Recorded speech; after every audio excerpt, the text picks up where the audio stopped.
In the hours and days following the resurrection, Jesus makes various attempts to connect and reveal himself to his disciples. By Matthew's account, there is an earthquake and an angel that come and proclaim, "He is not here, he is risen." The women who are first at the tomb, by Matthew's account, run and tell the other disciples, "Our Savior is risen."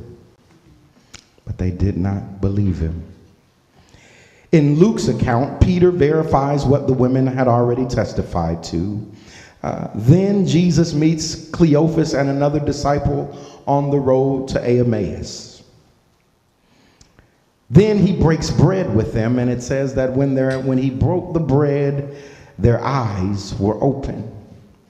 Then after that, Jesus appears in a room that seems to be closed up. Nobody can explain how he got inside, yet he is there, but they did not believe. He shows them his hands, shows them his feet. He shows them the piercing in his side. He even sits and has a fish fry with them. But they did not believe. By John's account, he left his grave clothes behind, sitting on the tomb bed, so that there was evidence that while he was not there, he had been there. In John's account, it wasn't just one angel, it was two angels that come down and proclaim. They are shining brightly, one sitting at the foot and one sitting at the head, and proclaiming, "Why are you looking for the living among the dead?"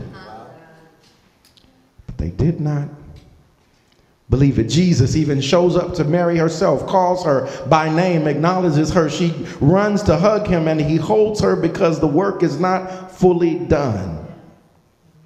And then again, John's gospel says that he pops up in a room that had been tightly closed up and guarded because of their fear. Yes, sir. Yes, sir. And this morning in Mark's account, he verifies that the stone has been rolled away. He verifies the presence of at least one of the two angels. And he verifies that on these two occasions, both Luke's and John's, in which they did not believe Jesus had risen, even though he shown himself to them. And so this morning, I just came back by to talk to anybody who, despite Jesus's best efforts, you're not willing to believe. This morning, I came to witness to somebody who, regardless of the Lord twisting water and tying wind in your life, no matter what type of miracles he's done, no matter what type of prayers he's answered, that we're still not willing to believe that Jesus is real and Jesus is risen. This morning, I wanted to come by and just to challenge anybody who, despite all that the Lord has done and all that the Lord has brought us through, despite all of the praise reports and despite all of the answered prayers, that we're still doubting whether or not Jesus is real, still doubting whether or not Jesus is risen, still doubting whether or not the Lord is going to come up and appear for us. We're still looking for a risen Jesus at the tomb. I just stopped by this morning. The birthdays you shouldn't have seen. The children you shouldn't have been able to have. The prayers that if it was based on merit, he should not have answered. And after all that, we've got the nerve. After seeing him feed 10,000 and 5,000, after seeing him raise Lazarus from the dead, up in our community, why is it so difficult to believe that Jesus has risen? The first thing that the text suggests is that we have a hard time believing the messenger.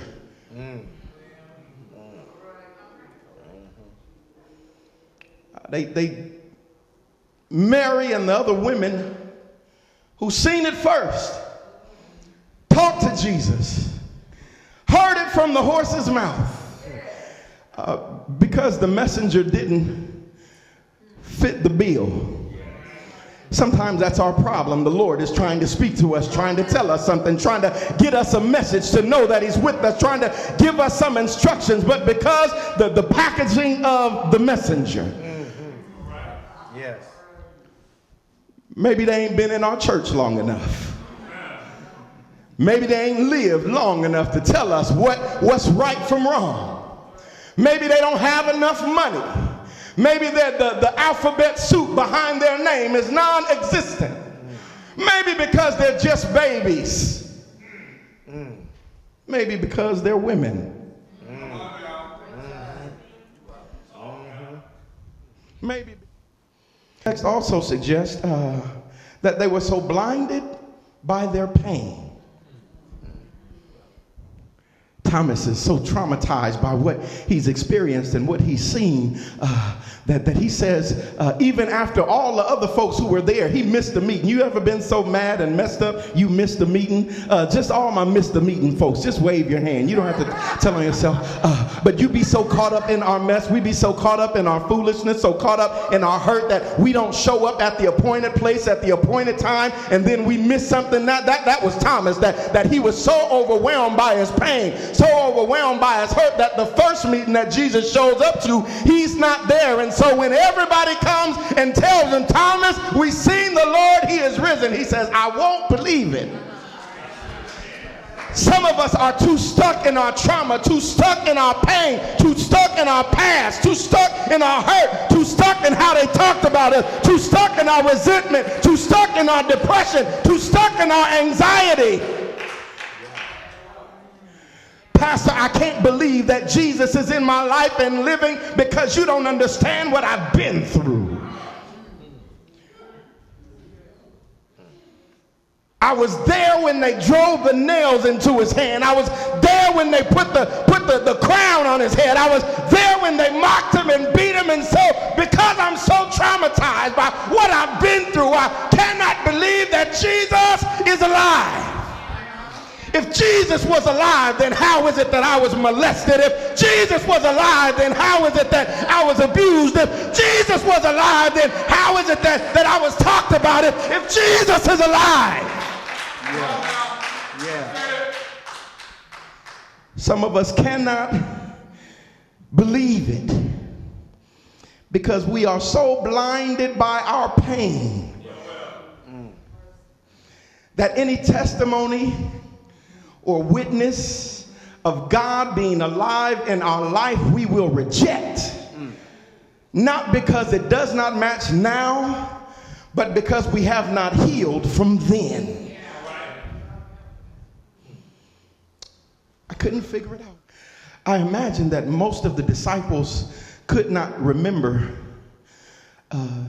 beyond the Last Supper. Well, Pastor, why do you say that? Well, because Jesus doesn't tell them any new information in this final engagement. Everything that he's saying to them here, he said to them before. Don't you know that the Son of Man has to suffer and that he would raise again in the third day? Matter of fact, he said it while they were all sitting at the table. There are some of us who can't believe what God did because we weren't listening to what he said in the first place. There are some of us that cannot believe that God is raising up and alive in our life because we miss the prophets. We miss what Jeremiah said. We miss what... Some of us miss what Jesus said about us when we were 10, what Jesus said about us when we were 15, what Jesus said about us when we were graduating college, what Jesus said about us when we left that last job to start our business and start our ministry. Many of us, it's just too much to comprehend, and I cannot remember back far enough to what the prophet said about me. I cannot remember back far enough to what the Lord said he would do. I've been through too much, and so I can't believe that Jesus is alive today because I forgot what he told me yesterday.